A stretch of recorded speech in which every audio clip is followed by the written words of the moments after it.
Hello. तर चला माझ्या चॅनलमध्ये सगळ्यांचं स्वागत आहे. तर चला आपण मेथीची भाजी कशी बनवायची ते बघूया. इथे मेथीची भाजी मी अशी स्वच्छ धुवून अशी बारीक कापून घेतलेली आहे. त्याच्यासाठी लसूण आणि हिरवी मिरची पण घ्यायची आणि हिरवी मिरची कापून घेतलेली आहे.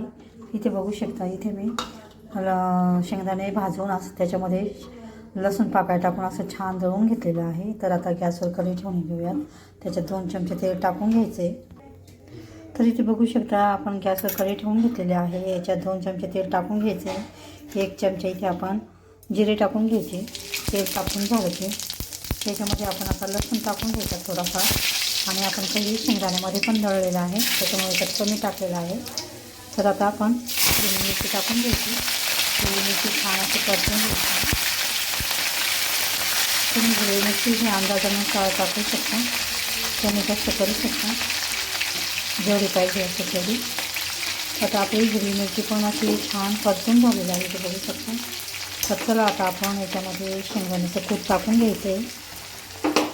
शेंगदाण्याच्या कूटमध्ये आपण असं हे छान टाकल्यानंतर याला छान असं परतून घ्यायचं कमी गॅस करून, हे अशा पद्धतीने. आता आपलं शेंगदाण्याचं कूट असं छान याच्यामध्ये परतून घ्यायचं तेलामध्ये. याच्यामध्ये आपण थोडं पाणी टाकून घ्यायचं.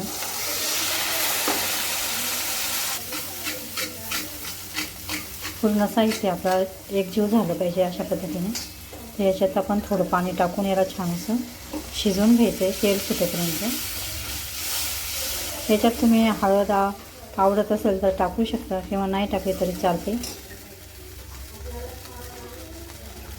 इथे मी थोडीशी हळद पण टाकते कलर येण्यासाठी. नाही टाकली तरी पण चालते ह्या भाजीला. तर इथे आपण ही पातळ भाजी बनवतो आहे. त्याला छान असं तेल सुटू द्यायचे आता थोडा वेळ. तर इथे बघू शकता, इथे आपल्या भाजीला असं छान तेल सुटलेलं आहे. तर आता याच्यामध्ये आपण ही बारीक चिरलेली मेथी, ही बारीक चिरलेली भाजी इथे टाकून घ्यायची थोडी थोडी करून. तिला छान या फोडणीमध्ये मिक्स करून घ्यायची. या भाजीला फोडणीमध्ये अशी छान मिक्स करून घ्यायची.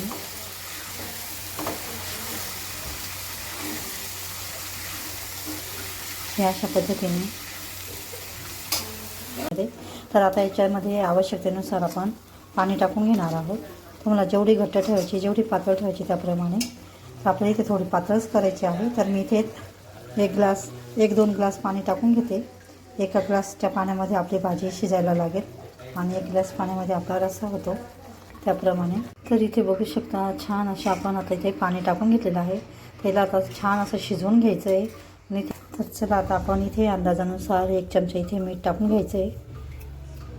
मीठ टाकल्यानंतर त्याला छान असं मिक्स करून घ्यायचं आणि याला छान आपण 10-15 मिनटं असं छान शिजवून घ्यायची ही भाजी. तर अशी ही छान मेथीची भाजी तयार होते. ही भाजी तुम्ही भाकरीसोबत, पोळीसोबत खाऊ शकता. तर अशा पद्धतीची मेथीची भाजी तुम्ही पण नक्की करून बघा. जर माझी रेसिपी व्हिडिओ आवडत असतील तर लाईक करा, शेअर करा, चॅनलला सबस्क्राईब करा. तर चला याला 15-20 मिनटं आपण छान अशी शिजवून घेऊयात. थोड्याचं पाणी आटून घ्यायचं आहे म्हणजे आपली भाजी पण छान अशी शिजून तयार होते.